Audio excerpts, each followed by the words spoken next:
बिस्मिल्लाहिर्रहमानिर्रहीम अस्सलाम वालेकुम। Welcome to pass MD CAT preparations Bilal Hasan YouTube channel. इस लेक्चर के अंदर, इस वीडियो के अंदर हम डिस्कस करेंगे नम्स 2025 का फिज़िक्स पोर्शन को। फिज़िक्स के नम्स के टेस्ट के अंदर जो एमसीक्यूज़ आए उनका डिटेल सॉल्यूशन आप लोगों को इस लेक्चर के अंदर मैं करवाऊंगा। एक एक एमसीक्यूज़ को हम डिस्कस करेंगे। जो बच्चे नम्स का टेस्ट देने गए उनसे ये एमसीक्यूज़ कलेक्ट किए गए जिसका आपको डिटेल के अंदर मैं सॉल्यूशन करवाने लगा हूँ। अगर इसी पूरे की पीडीएफ आप लोगों को चाहिए तो हमारा व्हाट्सएप चैनल के अंदर आप लोगों को इस पूरे जो पीडीएफ है ये आपको अवेलेबल हो जाएगी। व्हाट्सएप चैनल का लिंक आप लोगों को जो कमेंट सेक्शन है उसमें एक पिंड कमेंट होगा उसके अंदर नजर आ जाएगा, उसको जाएं फॉलो भी कर लें। उसके अंदर सारी अपडेट्स आप लोगों के एमडी कैट के बारे में तमाम यूनिवर्सिटीज की डिटेल भी हम उधर शेयर कर रहे होते हैं। व्हाट्सएप चैनल को हमारे आप लोग फॉलो भी करें, पास एजुकेशन सिस्टम वाला जो व्हाट्सएप चैनल है, और उसके अंदर आप लोगों को तमाम आप लोगों के यूनिवर्सिटीज की डिटेल भी दी जाएंगी और इस पूरे लेक्चर की पीडीएफ भी आपको उधर अवेलेबल हो जाएगी।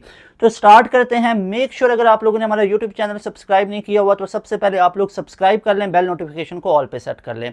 तो चलते हैं, हम अपना लेक्चर को स्टार्ट करते हैं।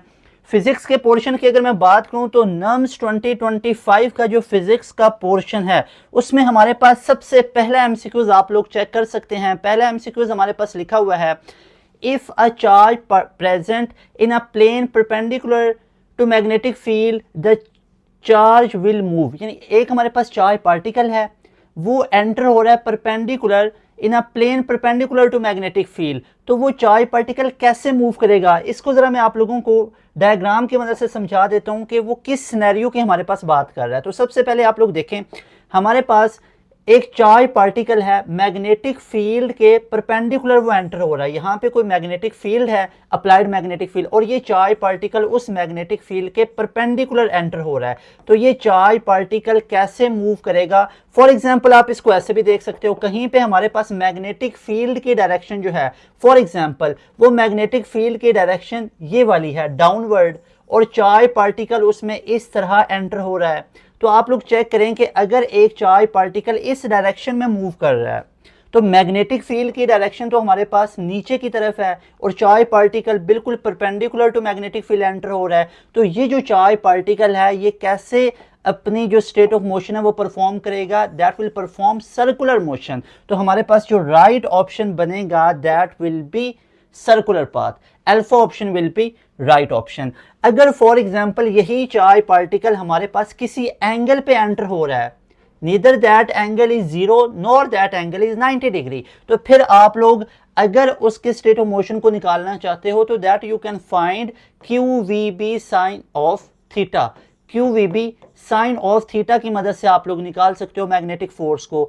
अभी जो मैग्नेटिक फोर्स उस पर लगेगी वो परपेंडिकुलर एक्ट करेगी और उसका पाथ क्या हो जाएगा? सर्कुलर हो जाएगा उस चार्ज पार्टिकल का। देखो, अगर मैग्नेटिक फोर्स आप लोगों को निकालनी है that is equal to F is equal to q v B sine of theta.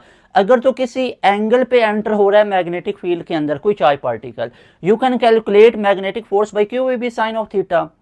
अगर तो वो अलोंग एंटर हो रहा है मैग्नेटिक फील्ड के, फॉर एग्जांपल मैग्नेटिक फील्ड भी इस डायरेक्शन में है और चार्ज पार्टिकल भी इस डायरेक्शन में, दोनों सेम डायरेक्शन में है तो कोई उस पर मैग्नेटिक फोर्स नहीं लगेगी, दोनों में एंगल 0 डिग्री हो जाएगा। अगर कोई चार्ज पार्टिकल परपेंडिकुलर एंटर हो रहा है मैग्नेटिक फील्ड में तो उसके ऊपर जो फोर्स लगेगी वो परपेंडिकुलर एक्ट करेगी and it will start it's motion in circular path. Next question, हमारे पास दूसरा क्वेश्चन यहाँ पे क्या लिखा हुआ है? That question is the fractional change in resistance पर केल्विन इज।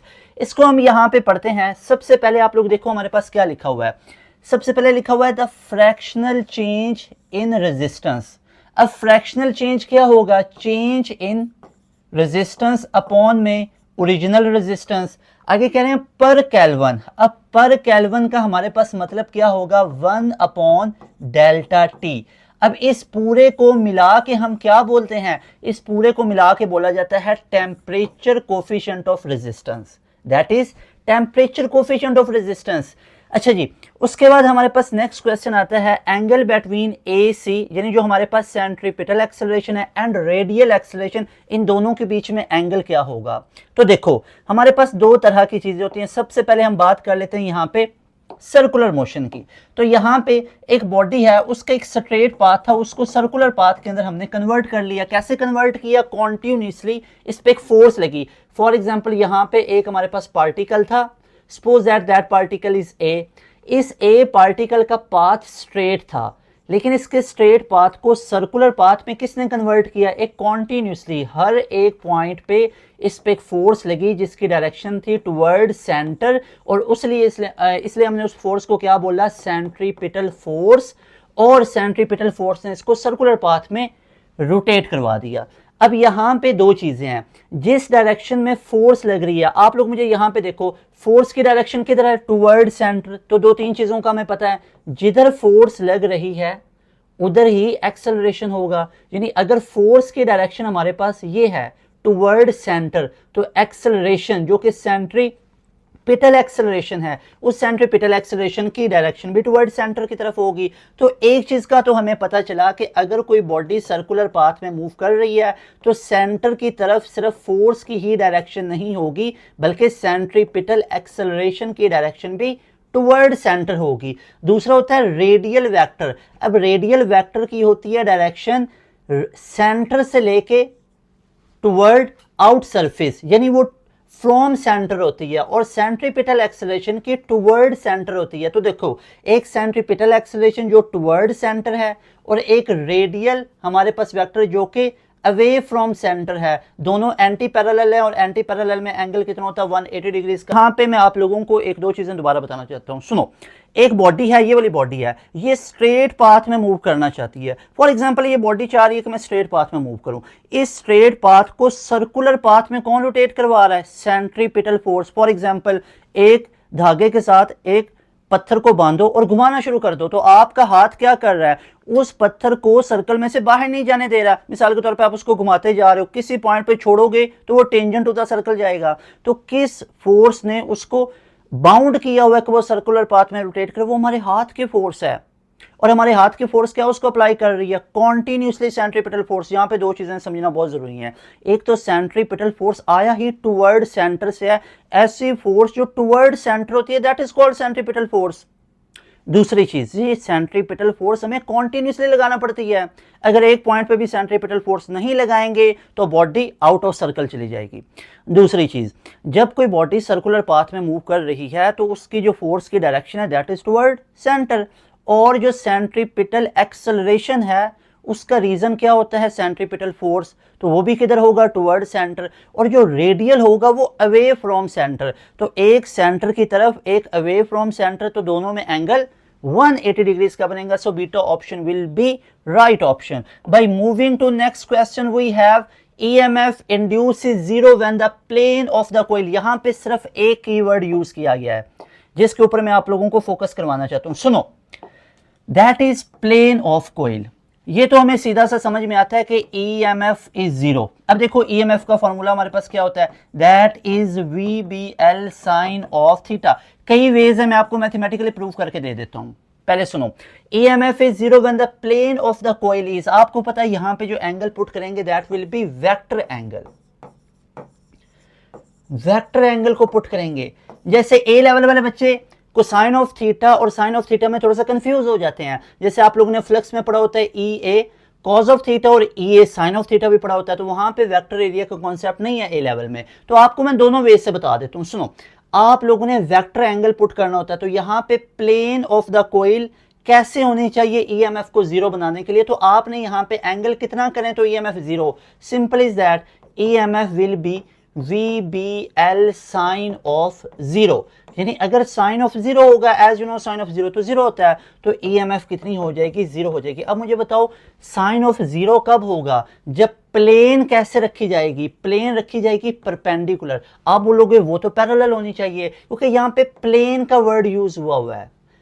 प्लेन एरिया और वेक्टर एरिया आपस में परपेंडिकुलर होते हैं, तो प्लेन को हमने परपेंडिकुलर रखना है।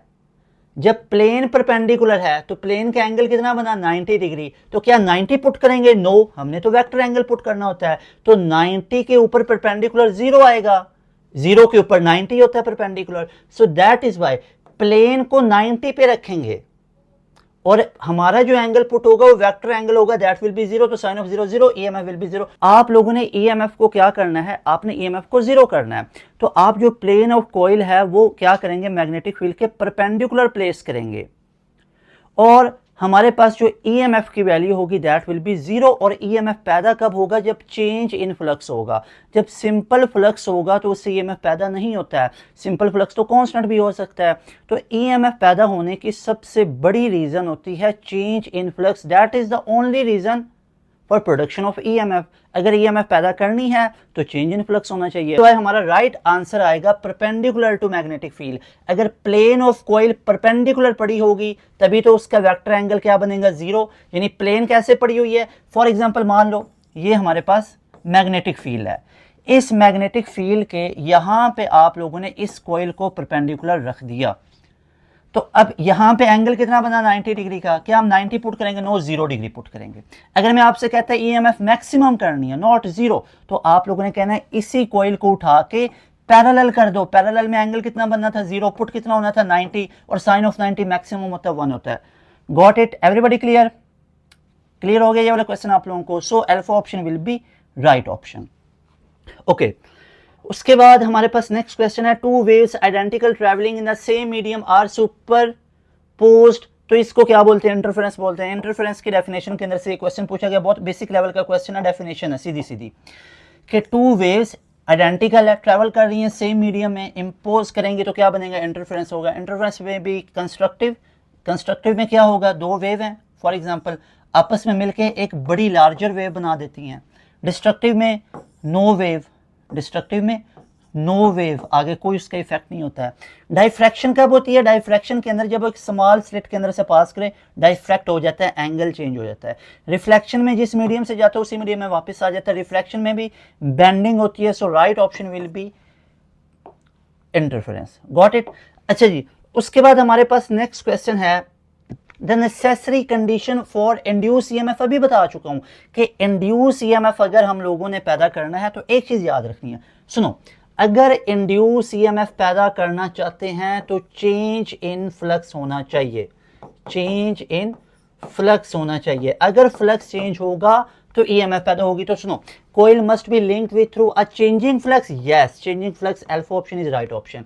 Coil must be linked through a flux. भाई सिंपल फ्लक्स तो कांस्टेंट है, फ्लक्स या इंक्रीजिंग होना चाहिए या डिक्रीजिंग होना चाहिए, तो ये नहीं हो सकता simple flux. Coil must be incomplete, no. Coil must not form a close loop, no. Close loop बनाना चाहिए और चेंजिंग फ्लक्स होना चाहिए। अच्छा जी, उसके बाद नेक्स्ट क्वेश्चन है, the spectra which is obtained by absorption और emission of radiation by atom of the gas. तो एटम ऑफ द गैस से हमारे पास क्या बनता है? एटम ऑफ द गैस अगर हम लें तो उससे हमारे पास एटॉमिक स्पेक्ट्रा बनता है, और मॉलिक्यूलर स्पेक्ट्रा नहीं बनता है, बैंड स्पेक्ट्रा भी नहीं, कॉन्टिन्यूस स्पेक्ट्रा भी नहीं बनता है। उसके बाद हमारे पास नेक्स्ट क्वेश्चन है, which of the following is a non conservative force. अब हमारे पास एक फोर्स होती है कंजर्वेटिव जिसमें work done along a close path 0 होता है, और एक होती है नॉन कंजर्वेटिव जिसमें work done along a close path not equal to 0 है। Electric force, gravitational, elastic, spring forces सारी कंजर्वेटिव हैं। तो नॉन कंजर्वेटिव क्या होगी? Frictional force. So that is why हमारे पास जो राइट ऑप्शन इसका बनेगा that will be frictional force. C option is right option. उसके बाद है device that converts AC into DC। AC को DC में क्या करता है? आप लोगों ने एक प्रोसेस पढ़ा होगा, दैट इज रेक्टिफिकेशन। रेक्टिफिकेशन में आप लोगों ने क्या पढ़ा हुआ था? थोड़ी सी उसकी मैं थ्योरी बता देता हूं। आप लोगों ने एक प्रॉब्लम को सॉल्व किया था कि हमारे जो घरों में करंट आ रहा होता है दैट इज ऑल्टरनेटिंग करंट, जो ऑल्टर कर रहा होता है, अपनी पोलैरिटी को चेंज कर रहा होता है। जबकि अगर यही वाला करंट हम अपने मोबाइल फ़ोन को दें, लैपटॉप को दें या चार्जिंग डिवाइसेस को दें तो होगा क्या? पहले उनको 0 to 100 लेके जाएगा, फिर 100 से ड्रॉप डाउन करना शुरू कर देगा। तो हमें तो ऐसा एक करंट चाहिए है जो कि उनकी चार्जिंग 0 to 100 करके स्टक कर दे, उनको ड्रॉप डाउन टू 0 ना लेके आए। तो उसके लिए तो वो DC होता है, डायरेक्ट करंट होता है। तो हमने घर में जो आने वाली AC करंट है उसको चेंज करना था DC के अंदर। उसके लिए हमने एक प्रोसेस किया था, रेक्टिफायर लगाए थे। अब रेक्टिफायर क्या करते हैं? AC को DC में कन्वर्ट करते हैं। और सबसे बेस्ट रेक्टिफायर क्या होते हैं? डायोड्स, जो सिंपल हमारे पास एक PN जंक्शन होता है connected through a source of battery. Simple PN junction diode नहीं होगा जब तक वो बैटरी से नहीं जुड़ा हुआ। बैटरी से जोड़ते हो, P अगर पॉजिटिव से जुड़ा है तो फॉरवर्ड बाइसिंग, अगर P नेगेटिव से जुड़ा हो तो रिवर्स बाइसिंग होती है। फॉरवर्ड में हमारे पास करंट बढ़ रहा है, रिवर्स में करंट कम हो रहा है। करंट कम तो रेजिस्टेंस ज़्यादा, अगर करंट ज़्यादा तो रेजिस्टेंस कम, और अगर रेजिस्टेंस ज़्यादा तो करंट कम। Got it. तो यहां पे हम बात कर लेते हैं कि device that convert AC to DC, इसने सिंपल पूछा हुआ था, so simply I will say that is diode. और डायोड कैसे एक्ट करते हैं? As a rectifier. लेकिन यहां पे अब देखो हमारे पास ऑप्शन क्या गिवन है, inverter no, capacitor no, inductor no, rectifier. Delta option is right option. Everybody clear? यहां पे क्लियर है सबको? अच्छा जी, उसके बाद हमारे पास नेक्स्ट क्वेश्चन है, quantize momentum was explain by, simple आप लोगों का जनरल नॉलेज टाइप एक क्वेश्चन है, इंफॉर्मेशन बेस है। तो क्वांटाइज मोमेंटम किसने डिस्कवर किया था? बोहर ने किया था कि हर एक स्पेसिफिक ऑर्बिट के अंदर इलेक्ट्रॉन का मोमेंटम फिक्स होता है, उसकी एनर्जी भी फिक्स होती है। बोहर ने सबसे पहले शेल के कॉन्सेप्ट को बताया था, यानी ऑर्बिट का कॉन्सेप्ट सबसे पहले किसने इंट्रोड्यूस किया था? बोहर ने। ये भी एक क्वेश्चन आ सकता है।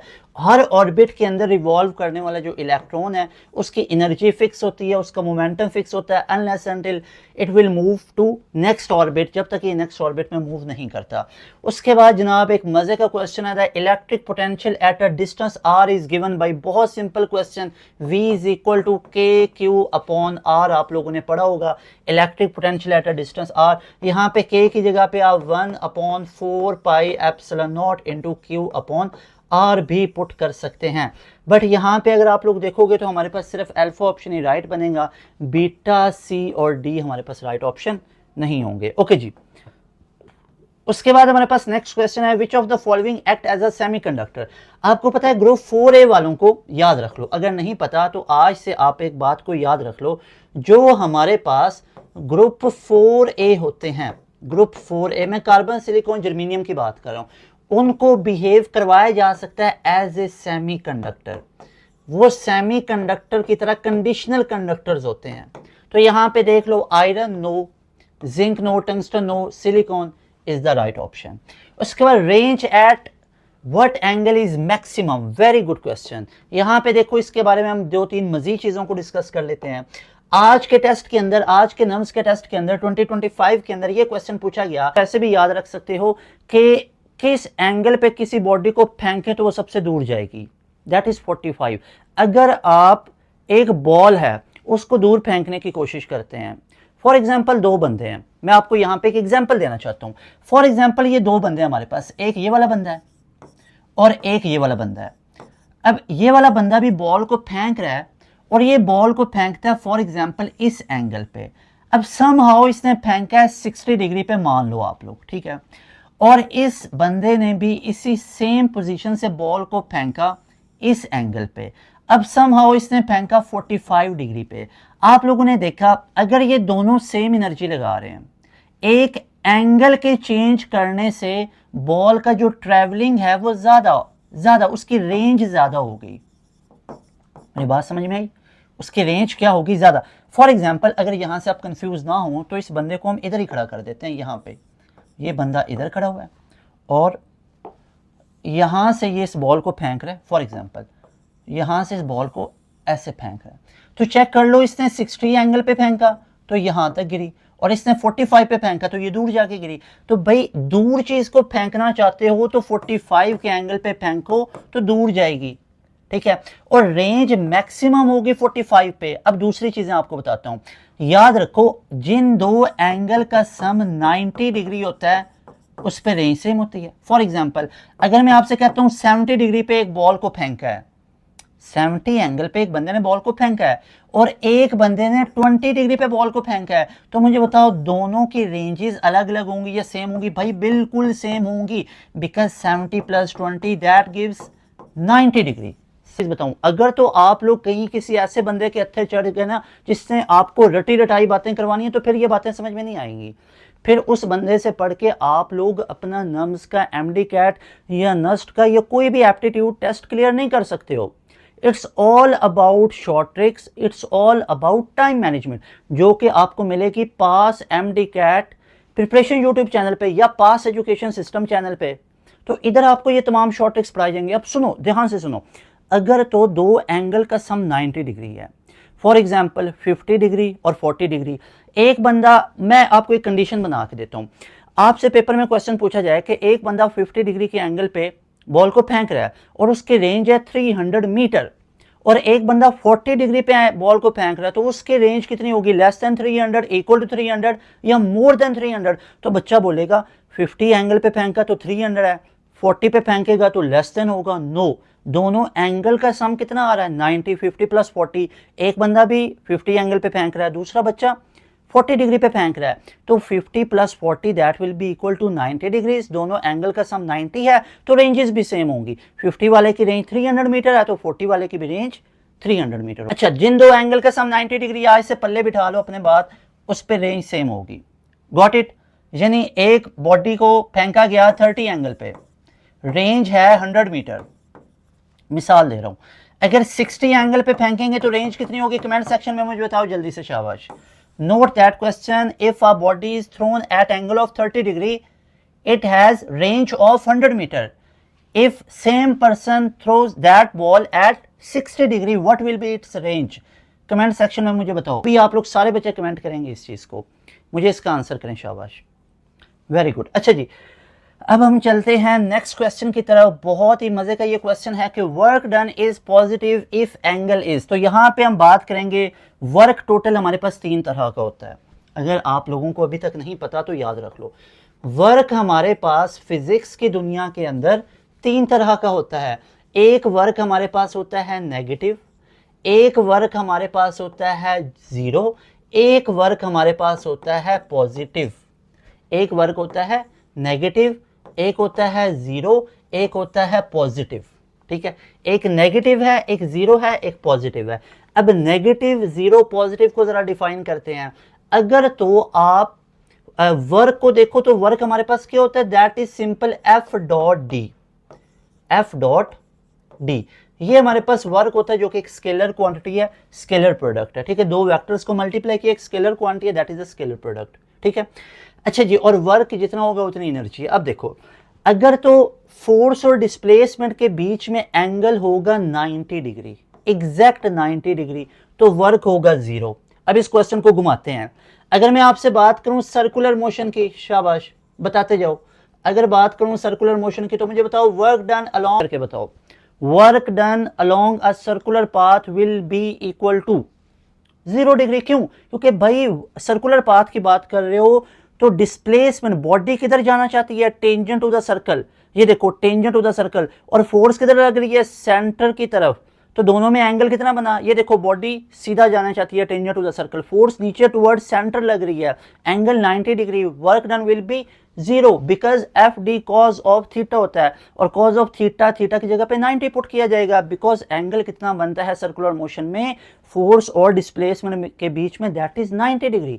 तो हमारे पास वर्क डन कितना हुआ, जीरो। वर्क डन हमारे पास जीरो। वैसे तो वर्क डन और भी मैं जीरो आपको बना के देता हूँ, जरा सुनते जाओ आप। देखो, अगर मैं आपसे बोलूं कि एक बंदा ये खड़ा हुआ है और इसने अपने हाथ में एक बैग को कैरी किया है और ये चल रहा है और यहां पे पहुंचा है और बैग स्टिल इसके हाथ में है।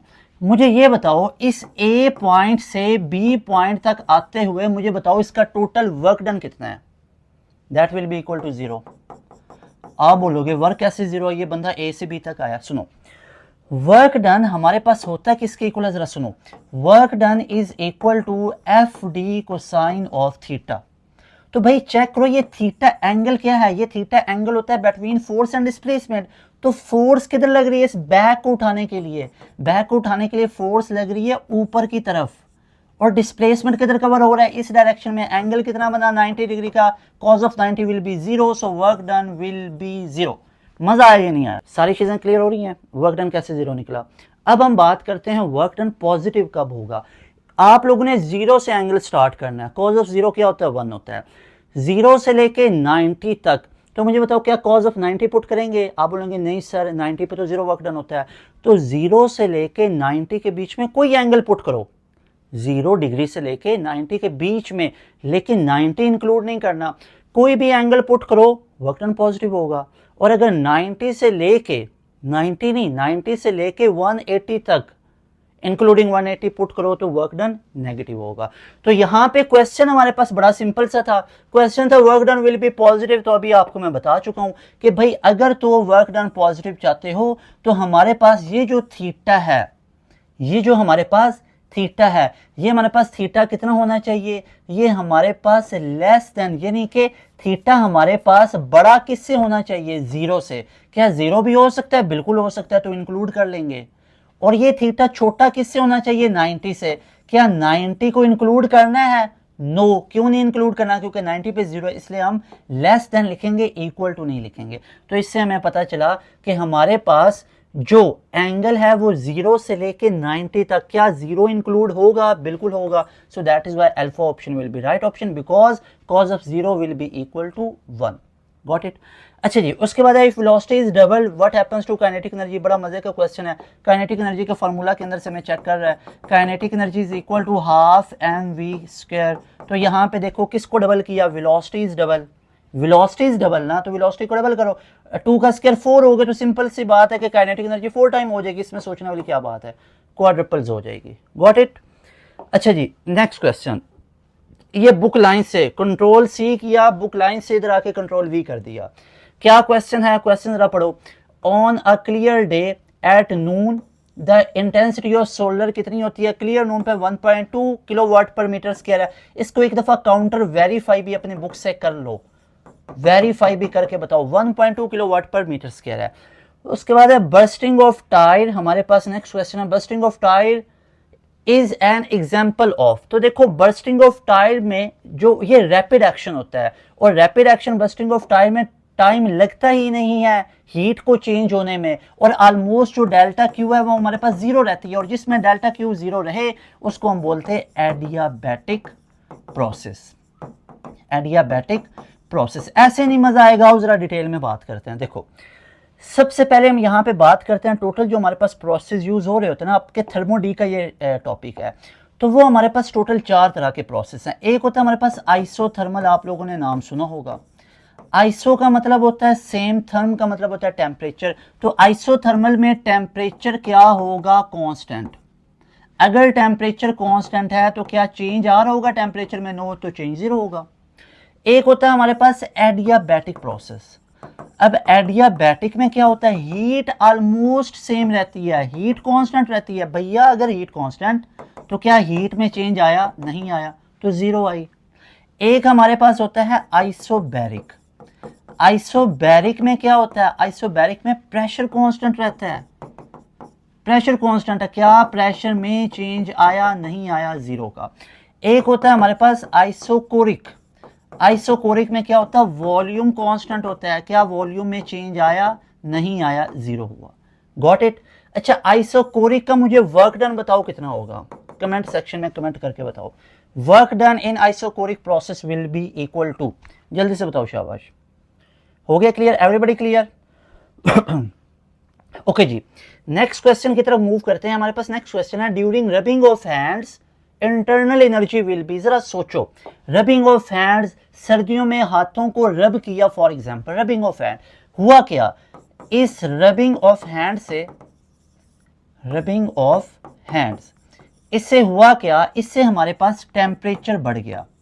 जब टेम्परेचर बढ़ा तो उससे एनर्जी क्या होगी, बढ़ गई, क्योंकि जहां पे टेम्परेचर ज्यादा होगा वहां पे एनर्जी ज्यादा, तो इंटरनल एनर्जी ऑब्वियसली क्या हो जाएगी, ज्यादा। सो हम कह सकते हैं कि internal energy will B increased during rubbing of hands, internal energy increases, so alpha option will be right option। उसके बाद नेक्स्ट क्वेश्चन है, conductance is reciprocal of resistance. जी बिल्कुल पता है, कंडक्टेंस रेसिप्रोकल ऑफ रेजिस्टेंस होता है। इसका यूनिट क्या होता है, तो रेजिस्टेंस का यूनिट पहले बताओ क्या होता है, वो तो ओहम होता है, तो ओहम का उल्टा क्या हो जाएगा, तो कंडक्टेंस। कंडक्टेंस का यूनिट फिर क्या बनेगा, पर ओहम, भैया पर ओहम बनेगा ना, और पर ओहम किसके इक्वल होता है, मो के इक्वल या साइमन के इक्वल। So alpha option will be equal, alpha option will be right option. Got it. उसके बाद नेक्स्ट क्वेश्चन है हमारे पास, the magnetic field of a charge particle at rest. 3 चीजें आप लोग पढ़ लो, जिंदगी आसान हो जाएगी अगर ये 3 चीजें पढ़ ली फिजिक्स की दुनिया में, तो जिंदगी आसान। क्या क्या, अगर तो ये चार्ज पार्टिकल, अगर ये चार्ज पार्टिकल आप लोगों के पास, पहले देखो रेस्ट पे है, नहीं सर रेस्ट पे अच्छा नहीं लग रहा है, इसको मूव करवाएं, चले चार्ज पार्टिकल इन मोशन आ गया, सर रेस्ट पे भी करवा लिया, चार्ज पार्टिकल इन मोशन है, अब जरा कुछ और इसका करके बताएं क्या हो सकता है। तो ये एक्सेलरेट कर सकता है, वाइब्रेट कर सकता है, चलें ये एक्सेलरेट भी करवा लिया, सारी बातें आप लोगों की मान ली, चेक करो। अगर तो यही चार्ज पार्टिकल रेस्ट पे है तो ये सिर्फ और सिर्फ इलेक्ट्रिक फील्ड को प्रोड्यूस करता है। इलेक्ट्रिक फील्ड टिक लगा दी और मैग्नेटिक फील्ड क्रॉस लगा दी। समझ में आई बात? आगे है, अगर यही चार्ज पार्टिकल इन मोशन है तो इलेक्ट्रिक फील्ड भी पैदा करेगा, मैग्नेटिक फील्ड भी पैदा करेगा। अगर यही चार्ज पार्टिकल एक्सेलरेट कर रहा है, एक्सेलरेटेड चार्ज पार्टिकल है, तो इलेक्ट्रोमैग्नेटिक वेव्स प्रोड्यूस करेगा। इलेक्ट्रोमैग्नेटिक वेव्स के अंदर वो क्या चीज है कि विदाउट मीडियम इलेक्ट्रोमैग्नेटिक वेव्स एक जगह से दूसरे जगह ट्रेवल करती हैं, तो वो वजह है electric field and magnetic field. Electric field और मैग्नेटिक फील्ड की मदद से ये वेव्स ट्रेवल करती हैं। This is the reason these waves are called electromagnetic waves, यानी इलेक्ट्रिक और मैग्नेटिक फील्ड की मदद से ट्रेवल करते हैं। I hope your question is answered. Magnetic field of a charge particle at rest कितना होगा? तो सिंपल सी बात है भाई, रेस्ट के ऊपर तो मैग्नेटिक फील्ड जीरो होता है। मैग्नेटिक फील्ड पूछा हुआ है किसके ऊपर? रेस्ट के ऊपर, तो वो तो जीरो होगा। यहाँ पे देखो रेस्ट के ऊपर कोई मैग्नेटिक फील्ड नहीं है, यहाँ पे ये मैंने चीज मेंशन की हुई है। Got it? अच्छा जी, उसके बाद next one is kilowatt hour is equal to, पहले मुझे ये बताओ किलोवाट आवर होता है किसका यूनिट है? नहीं समझ में आता ना, तो ये एक फॉर्मूला याद रखो। क्या पावर का सबसे बेसिक फॉर्मूला पता है? Work upon time. ये तो बचपन से पढ़ते आ रहे हैं, ठीक है। पावर और equal to work upon time है। पावर का यूनिट क्या होता है? वॉट। पावर का यूनिट वॉट होता है, ऐसे ही है। और वर्क हमारे पास किस में मेजर करते हैं? जूल के अंदर। और नीचे हमारे पास टाइम सेकंड के अंदर। तो जरा सोचो वॉट की जगह पे किलोवाट भी तो आ सकता है, बात तो सेम ही रहेगी, वो क्वांटिटी तो सेम रहेगी, बस उसके यूनिट को ड्राइव यूनिट में कर लिया, उसके यूनिट के साथ आप लोगों ने कोई प्रीफिक्सेस ऐड कर दी, आप लोगों ने उसकी पावर को बढ़ा दिया। तो वॉट की जगह पे मैंने कर लिया किलोवाट, और इस सेकंड की जगह पे मैंने कर लिया आवर। तो ये किसके इक्वल आएगा? ये इस जूल जो कि वर्क है, ठीक है। और वर्क किस में कन्वर्ट हो जाता है? Energy. Work is equal to energy. तो ये एनर्जी का यूनिट होता है किलोवाट आवर। पहली बात समझ में आई? और किलोवाट आवर किसके इक्वल होता है? 1 किलोवाट आवर। ये तो पढ़ के थक चुके होंगे। 3.6 मेगा हमारे पास जूल, हमारे पास 3.6 इंटू 10⁻⁶ जूल के इक्वल, या 3.6 मेगा जूल के इक्वल होता है। Got it? अच्छा जी, इस चीज को आप लोगों ने याद रखना है। उसके बाद नेक्स्ट क्वेश्चन है हमारे पास, the product of force and time is equal to. तो यहाँ पे सबसे पहले आप लोग ये देखो, product of force and time, यानी कि सबसे पहले किसकी बात हो रही है? फोर्स की बात हो रही है। तो यहाँ पे फोर्स लिख लिया और मल्टीप्लाई बाय टाइम लिख लिया। तो एफ इंटू टी क्या होते हैं? इम्पल्स होते हैं, जैसे बैट्समैन करते हैं। बैट्समैन क्या करते हैं? फॉर एग्जाम्पल एक ये बैट्समैन है, बैट पकड़ा हुआ है, एक दूसरा आया है बॉलर, उसने बॉल को करवाया और ये हिट करता है। तो हिट करने के लिए लार्ज फोर्स को लगा रहा है, लेकिन वो लार्ज फोर्स बड़े शॉर्ट टाइम के लिए लगती है। तगड़ी सी फोर्स लग रही है थोड़े से वक्त के लिए, ज्यादा फोर्स लग रही है थोड़े टाइम के लिए, ज्यादा फोर्स शॉर्ट टाइम। तो क्या पैदा होती है? इंपल्स पैदा होती है। और यही इंपल्स किसके इक्वल होती है? जरा देखो, क्या ये पढ़ा हुआ है? Rate of change of momentum is equal to applied force. तो इस टाइम को उधर लेके चलो, तो डेल्टा पी किसके इक्वल आ गया? एफ डेल्टा टी के। तो क्या मैं कह सकता हूं F delta T is equal to impulse, और इम्पल्स किसके इक्वल होती है? चेंज इन मोमेंटम के। तो मैं कह सकता हूं product of force and time is equal to किसके इक्वल है? इम्पल्स। इम्पल्स नहीं है तो change in momentum. C option will be right option. उसके बाद नेक्स्ट क्वेश्चन है, direction of angular velocity can be found by right hand rule. जो भी एक्सियल क्वांटिटीज हमारे पास होंगी, एक्सियल क्वांटिटीज जैसे एंगुलर वेलोसिटी हमारे पास है, एंगुलर मोमेंटम है हमारे पास, अगर एंगुलर वेलोसिटी है, एंगुलर मोमेंटम है, टॉर्क है हमारे पास, इन सब की डायरेक्शन कैसे लगाते हैं? राइट हैंड थंब रूल से। Got it? So delta option will be right option. उसके बाद नेक्स्ट क्वेश्चन हमारे पास आ जाता है कि if a body is moving with uniform angular velocity it's average and it's dash is same. तो याद रखो, अगर कोई बॉडी यूनिफॉर्म एंगुलर वेलोसिटी से, यानी सर्कुलर मोशन हो रही है हमारे पास, यूनिफॉर्म सर्कुलर मोशन, तो उसके अंदर एक हमारे पास फीचर ये भी होता है कि एवरेज वेलोसिटी और इंस्टेंटेनियस वेलोसिटीज आपस में इक्वल होती हैं। तो ये जो हमारे पास एवरेज वेलोसिटी है, ये इस इंस्टेंटेनियस वेलोसिटी के सेम होगी। Delta option is right option. Next question is when a star comes closer to earth. अगर एक स्टार क्लोजर टू अर्थ आ रहा है तो हमारे पास फ्रीक्वेंसी हाई हो जाती है। अगर फ्रीक्वेंसी हाई है तो एनर्जी भी हाई हो जाती है। अगर एनर्जी हाई है, फ्रीक्वेंसी हाई है, तो वेवलेंथ शॉर्ट होती है। तो वेवलेंथ किसकी शॉर्ट होती है? Blue shift. तो ब्लू शिफ्ट शो होगा। क्यों? क्योंकि आपको पता है विबग्योर के अंदर ये पूरा हमारे पास पैटर्न होता है स्पेक्ट्रम का, violet, indigo, blue, green, yellow, orange, red. अगर तो इस डायरेक्शन में मूव करेंगे तो वेवलेंथ ज्यादा होगी, फ्रीक्वेंसी कम होगी, एनर्जी भी कम होगी। Got it? ये फ्रीक्वेंसी एनर्जी का रिलेशन प्लैंक्स इक्वेशन ने बताया था। और अगर इस डायरेक्शन में मूव करेंगे तो भैया वॉयलेट की तरफ फ्रीक्वेंसी ज्यादा, एनर्जी ज्यादा और वेवलेंथ कम हो जाएगी। Got it? अच्छा, अब यहां पे देखो, वॉयलेट से ज्यादा एनर्जी किसकी होगी? अल्ट्रा वॉयलेट की। और रेड से ज्यादा वेवलेंथ किसकी होगी? इंफ्रारेड की। ठीक है, वैसे बता रहा हूं, याद रख लो। तो यहां पे हमारे पास क्या था? When star closer to earth, कोई एक स्टार क्लोजर टू अर्थ आएगा तो वो ब्लू शिफ्ट की तरफ मूव कर जाता है, और अगर यही star far away to earth होगा तो हमारे पास रेड शिफ्ट हो। It could be red shift अगर यहां पे क्लोजर की बजाय फार आता, लेकिन यहां पे क्लोजर टू अर्थ है, क्लोजर टू अर्थ आएगा तो blue shift, far to earth आएगा तो रेड शिफ्ट होगा। Got it? उसके बाद नेक्स्ट क्वेश्चन है, the stability of radio active element is determined by, हमारे पास न्यूट्रॉन टू प्रोटॉन रेशियो से निकाली जा सकती है, क्योंकि स्टेबिलिटी किसको बताती है? स्टेबिलिटी हम एक अनस्टेबिलिटी वाले फैक्टर से चेक कर सकते हैं। कैसे? यानी जितने हमारे पास नंबर ऑफ न्यूट्रॉन्स होंगे उतना ज्यादा वो डिके होगा, उतना ज्यादा। तो न्यूट्रॉन टू प्रोटॉन रेशियो से हमें पता चल जाता है कि कोई चीज कितनी स्टेबल है, अनस्टेबल। अगर न्यूट्रॉन ज्यादा है तो डिके ज्यादा होगा, तो क्या स्टेबल होगा या unstable? Highly unstable, highly unstable. तो स्टेबिलिटी क्या हुई? लो हुई। स्टेबिलिटी का बताओ ना, तो स्टेबिलिटी क्या हुई? लो हुई। मेरी बात समझ में आई? तो यहाँ पे stability of radio active element किससे चेक कर सकते हैं? Neutron to proton ratio. नहीं है तो किससे? Decay constant. Got it? In uniform circular motion average velocity is equal to, ये भी बताया था, इंस्टेंटेनियस वेलोसिटी के इक्वल है। Delta option is right option. उसके बाद है the resistivity of copper, copper की वैल्यू कितनी होती है? ये देख लो, आपकी बुक के ऊपर ये टेबल बना हुआ है, रेजिस्टिविटी के बारे में पूछा गया है। एज यू नो, रेजिस्टेंस होती है R is equal to rho L upon A. भैया याद रखो, रेजिस्टेंस डायमेंशन पे डिपेंड कर रहा होता है, रेजिस्टेंस डायमेंशन पे डिपेंड कर रहा होता है। डायमेंशंस में भी लेंथ पे भी कर रहा है, ये एरिया पे भी कर रहा है, और ये टेम्परेचर पे भी कर रहा है, सब बिल्कुल फैक्टर पे डिपेंड करता है। बट रेजिस्टिविटी डायमेंशंस पे डिपेंड नहीं करती, रो डायमेंशन पे डिपेंड नहीं करती। क्यों नहीं करती? क्योंकि ये नेचर ऑफ मटेरियल होती है। Resistivity is nature of material, और नेचर ऑफ मटेरियल तो डायमेंशन पे नहीं डिपेंड करती। लेंथ ज्यादा करो कम करो वो तो नेचर पे डिपेंड कर रही है।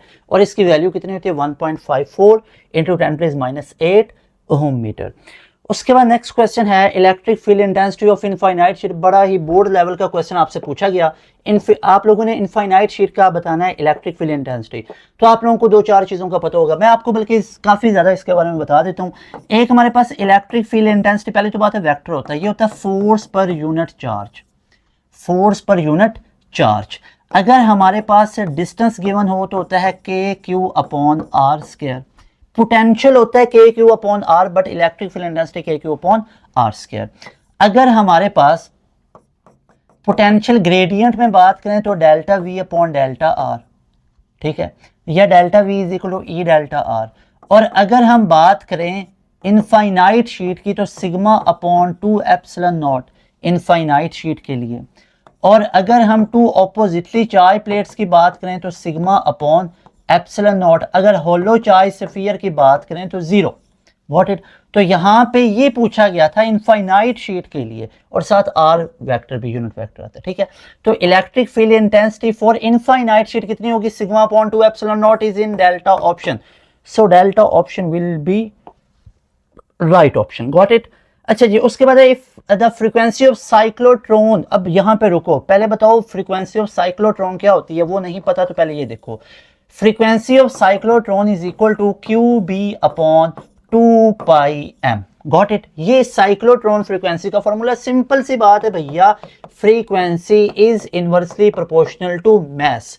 अगर फ्रीक्वेंसी ऑफ साइक्लोट्रॉन को डबल कर दिया तो मैस कितना हो जाएगा? हाफ हो जाएगा। सिंपल सी बात है, हाफ की तरह सी ऑप्शन। क्यों? क्योंकि भाई फ्रीक्वेंसी और मैस इनवर्सली है ना।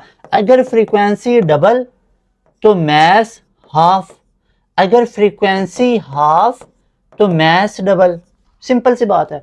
आगे है 1 kilowatt hour is equal to 3.6 into 10⁻⁶ 3.6 joule, या आप इसको लिख लो 3.6 मेगा जाउल, क्योंकि मेगा का मतलब होता है 10⁶। Got it.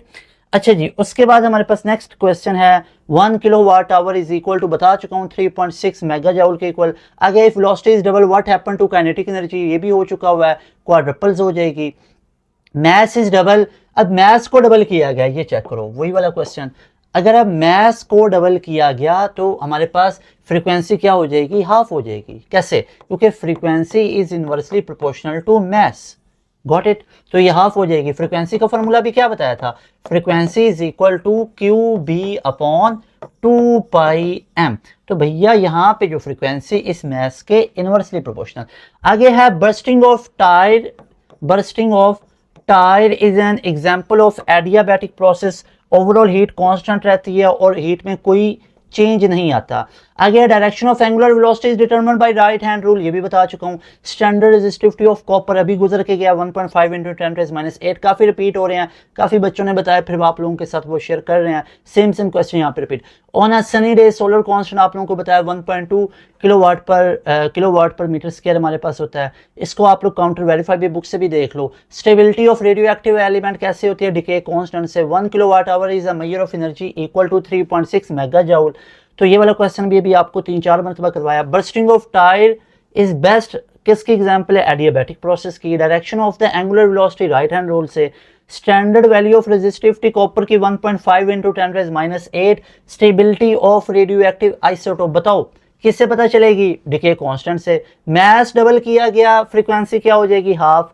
अब ये वाला क्वेश्चन देखो, ये हमारे पास है A cross B cross product is maximum when angle. अब मुझे बताओ क्रॉस प्रोडक्ट में मैक्सिमम कब होता है, A क्रॉस B खुलता कैसे है, ये ओपन फॉर्म में AB sine of theta n cap. Got it. तो AB sine of theta, theta angle किसके लिए, साइन के लिए। साइन तो 90 पे मैक्सिमम होता है, 90 पे मैक्सिमम होगा और 0 पे मिनिमम होगा। पूछा हुआ क्या है, मैक्सिमम। मैक्सिमम कब होगा, तो किस पे मैक्सिमम होगा, 90 पे। Alpha option is right option. Got it. अच्छा जी, यहां तक ये आप लोगों के सारे क्वेश्चन थे। Friends, that was all about your nums 2025 physics paper MCQs, जो कि मैंने आपको डिटेल के अंदर करवाए। अगर इस पूरे की पीडीएफ चाहते हैं तो व्हाट्सएप चैनल के अंदर आप लोगों को ये मिल जाएगी। हमारा व्हाट्सएप चैनल लेने के लिए आप लोग कमेंट सेक्शन में जाएं और एक पिन हुआ कमेंट होगा, जो पिन हुआ कमेंट है उसको आप लोग जाएं, व्हाट्सएप चैनल में जाएंगे पास एजुकेशन सिस्टम वाले, और वहां से आप लोगों को ये पीडीएफ कंप्लीट मिल जाएगी।